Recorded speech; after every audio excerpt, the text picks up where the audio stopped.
কি নেতাজি নিয়ে বক্তব্য রাখছে, কারা নেতাজিকে নিয়ে বক্তব্য রাখছে? তৃণমূল কংগ্রেস জন্ম নিয়েছে কংগ্রেসের গর্ভ থেকে, যারা নেতাজি সুভাষচন্দ্র বসুকে বহিষ্কার করেছিলেন, কমিটি করতে দেননি। নেতাজি সুভাষচন্দ্র বসুকে কালিমা লিপ্ত করেছিলেন, নেতাজি সুভাষচন্দ্র বসু সম্পর্কে কুৎসিত মন্তব্য করেছিলেন। ভারতের কমিউনিস্ট পার্টি কি অবস্থান ছিল নেতাজি সম্পর্কে, এগুলো পশ্চিমবঙ্গের মানুষ জানেন। আমি আবার বলছি, নেতাজি নেতাদের নেতা।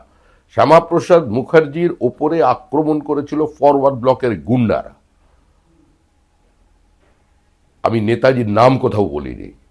কলকাতা কর্পোরেশনের ভেতরে কি হয়েছিল, নেতাজির সঙ্গে শ্যামাপ্রসাদ মুখোপাধ্যায়ের যে কথোপকথন, সেটা শ্যামাপ্রসাদ মুখার্জি তার ডায়েরিতে লিখে গেছেন। আমি যা কিছু বলেছি সচেতনভাবে বলেছি, আমি সেখান থেকে সরে আসবো না। শ্যামাপ্রসাদ মুখার্জিকে রক্তাক্ত করেছিল ফরওয়ার্ড ব্লক।